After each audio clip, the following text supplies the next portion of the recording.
Beautiful people. Listen, it's only been like what? Like 4 or 5 days since I talked to y'all, and feels like it's been forever. We have so much to catch up on. So thank you so much. I hope your weekend and your week so far has been great. I can't believe we're already halfway through the week. Also, I'm going live on TikTok and the computer. So if you see me over here looking like I'm watching a tennis match or watching housewives go back and forth arguing, just slinging reads back and forth at each other, that is why. And it's because yours truly has a very complicated setup over here.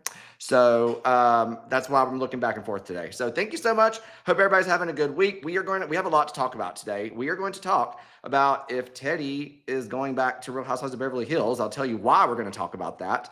We also need to talk about Real Housewives of Atlanta. I hope that y'all watched on Sunday. If you did, let me know your thoughts. Let's talk about it. How about a personal note? Tell me about your weekends. I wasn't able to come in on Monday due to a family issue, which I'm going to talk about in mine and Vicky's podcast. It's going to come out later this evening. My friend, my soulmate, my podcast. So we'll hear all about it there. And then also BravoCon. It's that time, baby. Tickets are on sale like not next week, in like 2 or 3 weeks. So we're going to talk about that. And then also the Roni of it all. It's like, speaking of back and forth, I told you I was like watching the tennis matches, like watching housewives go back and forth. That's what I feel like is happening with this Roni news. It's like we were fully accepting the I don't want to say cancellation, the pausation of it all. Only for Andy to come and be like, not so fast, So we're going to talk about that as well, and why I think that we don't even have to get to this point. I'll explain more. So we got a lot to get through. What are you most excited for this week in the world of Housewives and Bravo? Talk to me. Are you going to BravoCon? Hey, Cam, how are you? Good to see you. Hope your weekend was good. What'd you do this weekend? Anything fun? Looking over on the TikTok. George, Donna, Rose, what's up? How are y'all?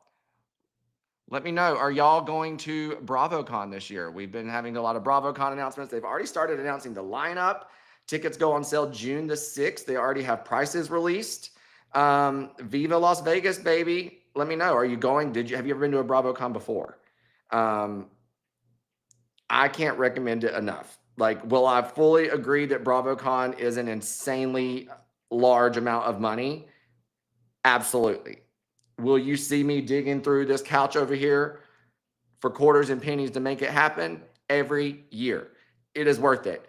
The first time I didn't get to go to the first BravoCon, and I believe, then wasn't it COVID or something? They took a break. And then the second BravoCon, which was the last one they did in New York, I believe, I did go to that one.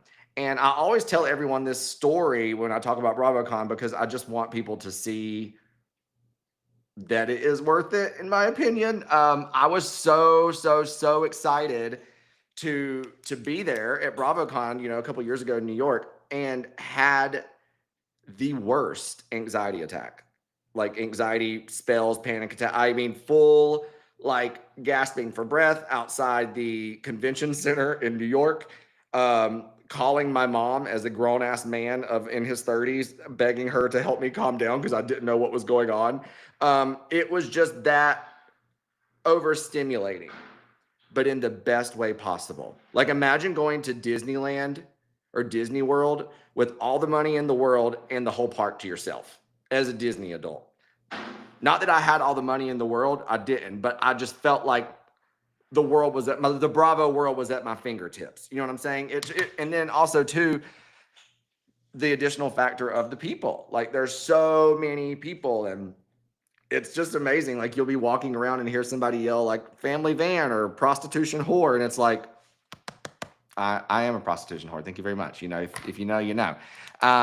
So yes, it is so much fun. It's absolutely overwhelming. It's absolutely an insane amount of money. You absolutely could probably send your kids to a decent college if you saved this up for your, annually for a few years. But who needs college when you got Bravo?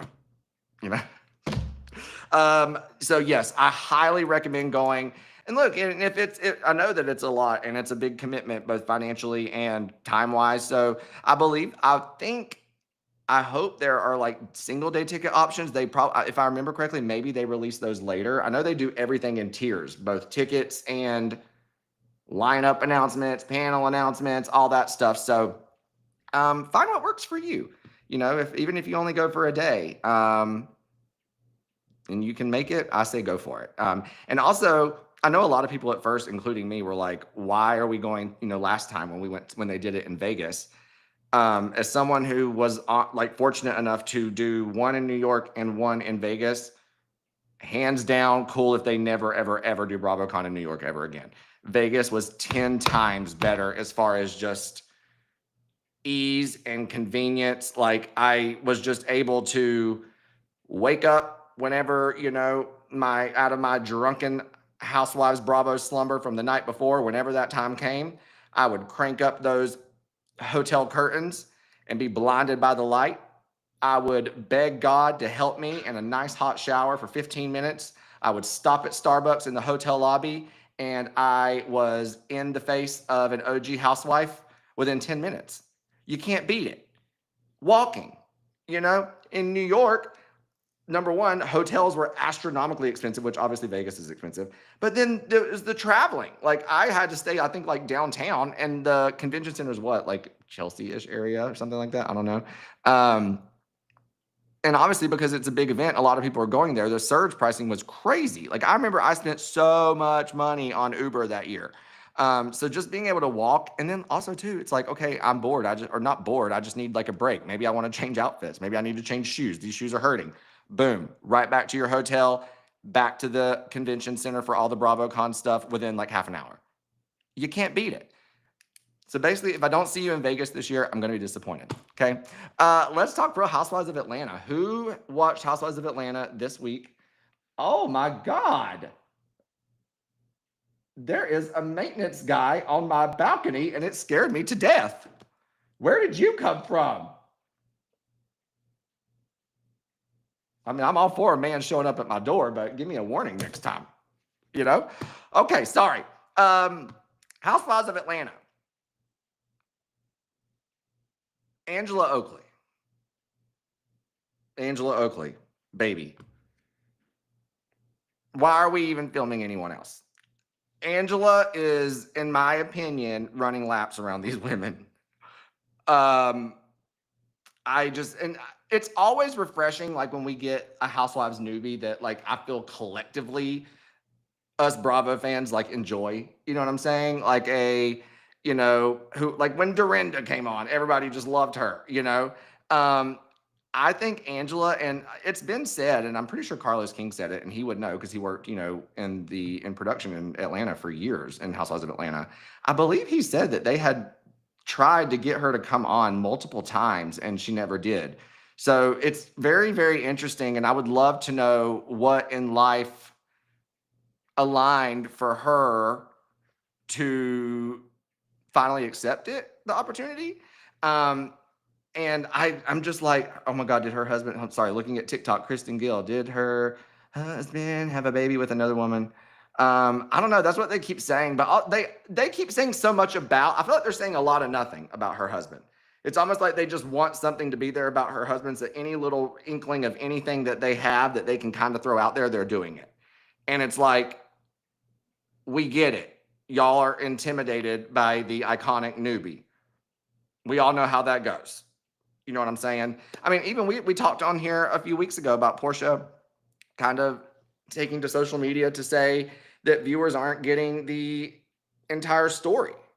And it's like, okay, so, and I tweeted, I was like, someone sees Angela and Shamia getting all the love, because it's like, if you have to take to social to basically say, I'm not being shown in the correct, true form, to me, that shows that you're seeing the reception others are getting, and you want to make sure that people don't view you differently. Viewers don't think of you differently.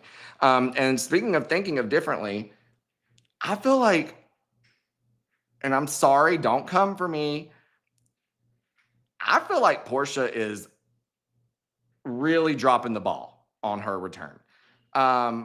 in what should have been a celebrated and iconic, nostalgic return to form, kind of feels like someone who came into, it's like basically like you quit a job because you thought that, they didn't value you, right? And then a couple years later, you move past it and you're like, you know what, for the right number and for the right, if we can align again, I'm willing to come back. And so when they bring you back, I think it's a little natural and easy to feel that the ball is in your court because they came to you. You know what I'm saying? And I think that that is possibly something that can translate into being a little too comfortable. And I feel like Porsha is too comfortable this season, and that she's trying to be, I think that the drama and like the messiness that she's trying to engage in is just so transparent for viewers at this level. Like we can just see right through it. For example, the lunch with Ralph. Yes, I know that you know Ralph. I know that Shamia invited you. But going is one thing. And I agree. Like, yeah, you knew him before. If you're talking business, whatever. Like, fully, I'm cool with that. But watching you, what seems to be like a little bit of enjoyment when she's asking him about being with other women and being faithful in his marriage. It's like showing up is one thing. Showing up with intent and in good intention is another thing. And people can fault you for even going, and you can defend that. What you can't defend is what seems to be wanting there to be something like negative and rude that comes out of it, when that's what you were faulting Drew for. Porsha, in my opinion, had the opportunity to say, no, I'm going to step above and not do what I said I was upset that Drew did. And I think that back to what the overall point in this is that Porsha just feels like she's kind of, it's not what I expected, for her return. It just feels like she's taking like the low hanging fruit.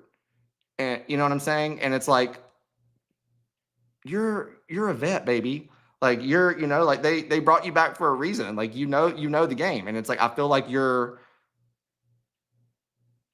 barely playing the game because you already feel like the ball was in your court. Like you already got the victory. You saw them shining off the trophy with your name on it. So why try too hard? You know what I'm saying? That's kind of how it feels to me. And I don't know. I personally think that I am sure that, we're probably still quite a ways away from reunion, but I don't think reunion's going to be easy for Porsha, if I had to predict. I'm just kind of referring to the Drew of it all. And this is coming from someone who I thought, and I still think that what Drew was doing was whack. The photo shoot, the pretending to like not understand why Porsha was thrown by the Drew stuff. By her hanging with Dennis and working with Dennis. So I wasn't even into that or cool with that. But I think that even with not being Team Drew, I most certainly am not Team Porsha right now either. Let's also talk about Porsha and Shamia. So Shamia is just Bravo's everything right now. She was at Bravo's Upfront. She's been on Watch What Happens Live. Obviously, us, the audience, I feel like collectively, we've really loved Shamia's addition to the show and what she brings. I personally think that's also something that Porsha doesn't necessarily care for. And then you see, they broke the fourth wall and they talk about allegedly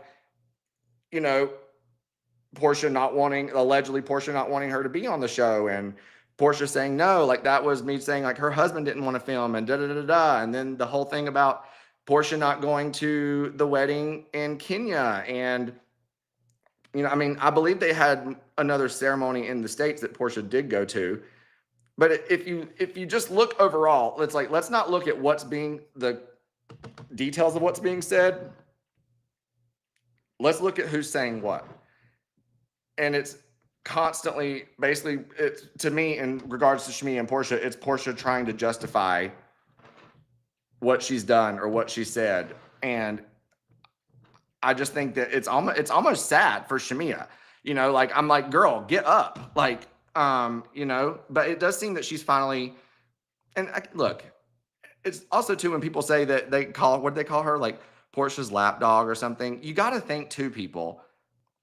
Yeah, it's like, you know, sometimes you don't want to, you have those friends that you kind of, you know, I don't want to say like, let stand in front, but every relationship has its different dynamics and friendship. And it's like, you know what you need from that friendship and what you bring and vice versa.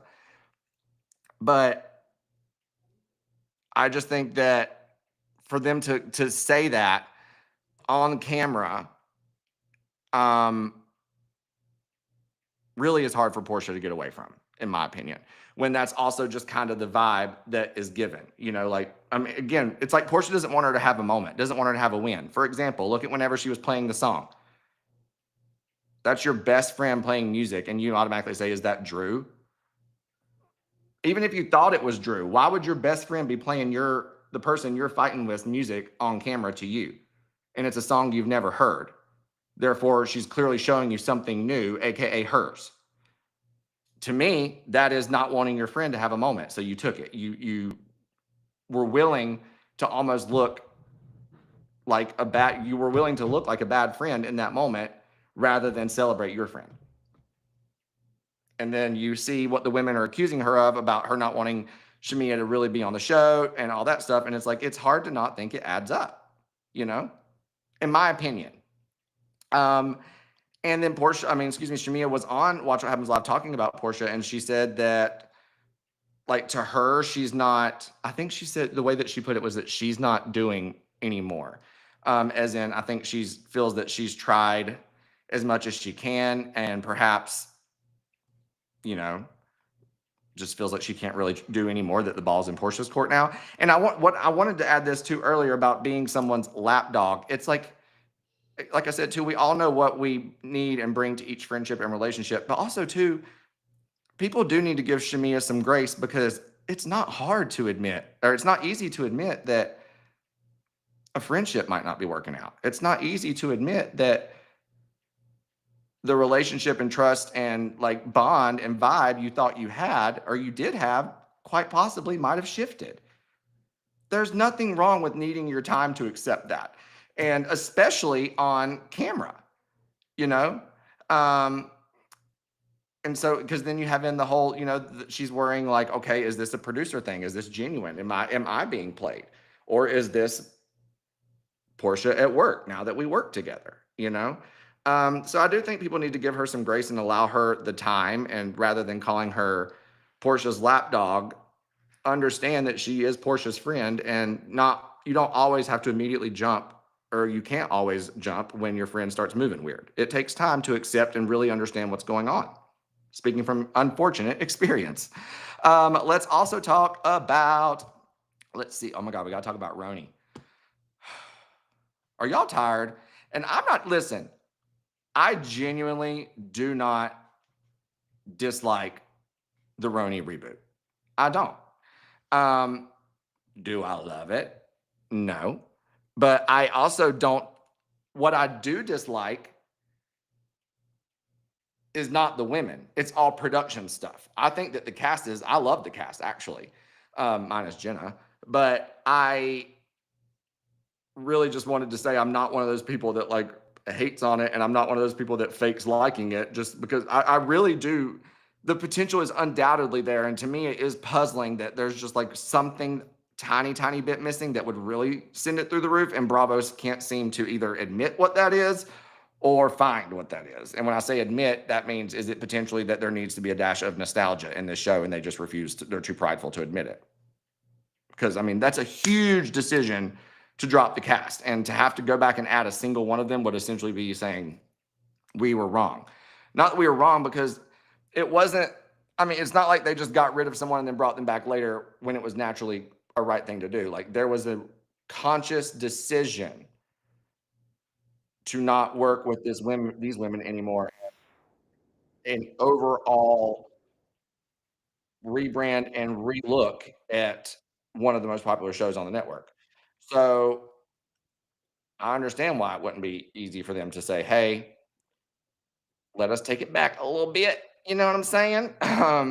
So I don't know. I understand why that would be difficult to admit, especially from a business standpoint. Like, look at HBO out here changing their name 87 times a week.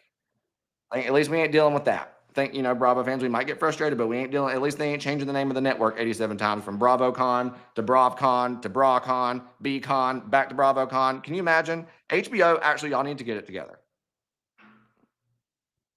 You're the home of Carrie Bradshaw. I know she's enough of a mess for everybody. Y'all can't be a mess too.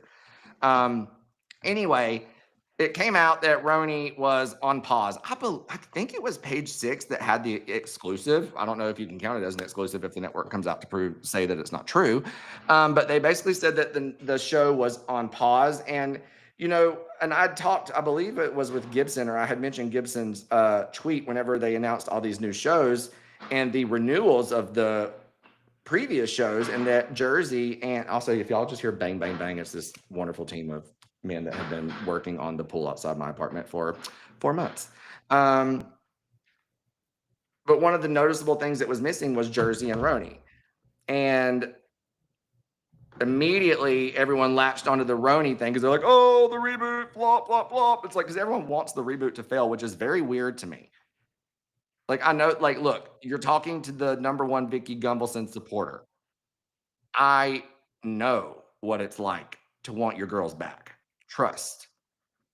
But for a whole reboot to fail when that's like a huge initiative and creative leap for the network, if it were to fail, that would never ever be a good sign for the future, in my opinion. You know what I'm saying? We have, I just, regardless of what you want or don't want from content, I just don't necessarily think that's the right way to go about it. So Oh, but anyway, everyone, I mean, even me, I was guilty. I posted my little memes, not celebrating, just reacting, like thinking about it, like the way I always, post about stuff in the Bravo world. And then Andy, listen, I know that Andy must be tired because ain't nobody been out here on the front lines for the Roni reboot more than Mr. Andy Cohen. And I know that he has to be so over defending something that he believes in and then especially in times like this when rumors get carried away, and so now not only are you back to defending something and saying why you think it works and why you believe in it, you're also trying to make people believe that it's actually still staying around. So he went on Radio Andy. He said that they are absolutely not on pause, that 10 women had been at Bravo HQ just the week before. They were in the final process of casting. Seems like, you know, might be some people not coming back, maybe some new people coming in too. But whoever told Page Six or whatever that the show was going away, clearly lied. Was it Ramona? Like, it was like one of these OG Roni girls is out here leaking stuff to Page Six just to, like, just to drum up some excitement, like Jesus help us.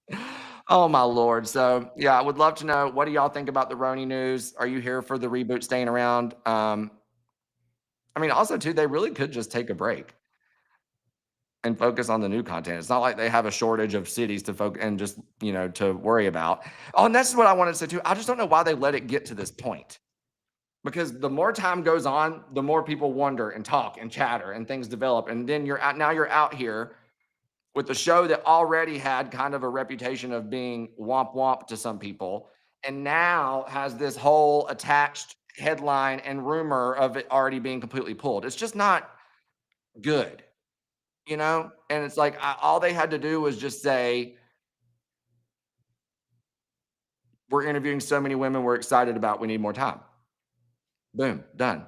But no, instead, in those 5 minutes, I've already made my memes being like, "Oh my God, I can't believe this is happening." Sonia Morgan is already packing her bags and moving back to New York without a contract, but she just assumes one is coming. And Jenna don't know what's going on because she couldn't care if Bravo existed or not. You know what I'm saying? So that's exactly how I feel. Summer House girlies just need to be on the reboot. Who knows? I feel like Bravo's getting into that world where that, realm where they're open to doing that stuff. So we will see. But everybody, I'm going to need to start wrapping up because yours truly has a date with the queen of whooping it up, the OG of the OC. We have a little business situation I got to get to. I have a call I got to hop on with her. So as always, she's keeping the OC roads and business rooms hot. And I'm just here and try and catch her when I can. So I got to go and catch her. I hope that all of y'all have a wonderful week. And I'm so glad that y'all over on TikTok, y'all came and hung out today at TikTok too. Love it. Real though, I love y'all. I'm really sorry I couldn't be here Monday. Family stuff. Losing a family pet's the worst, you know. Um, and I was a hot mess Monday. You would have just heard sniffles the whole time. So appreciate the Herd Out team for letting me take some time. And if you have a fur baby at home, make sure you love on them as much as you can. And I'm gonna go love on my Abby right now. And then I'm gonna go talk to Victoria. So I hope y'all have a wonderful week. I'll be back here on Friday. I might have to come to you live from a Charleston beach house because yours truly has a bachelorette party that I have to go to last minute that I thought I was going to be out of town for, and now I'm not. So now I'm expected to be there, and we're going to have to figure something out. So maybe I'll go to Patricia's house. I don't know. All right. I love y'all so much. As always, dropping my DMs, dropping her dad's DMs. If you have anything you want to talk about, anything you want me to hit on next time. Otherwise, I will see y'all on Friday, and who knows what's going to come up between now and then that we get to talk about. Hopefully, it's something good and messy. See y'all soon.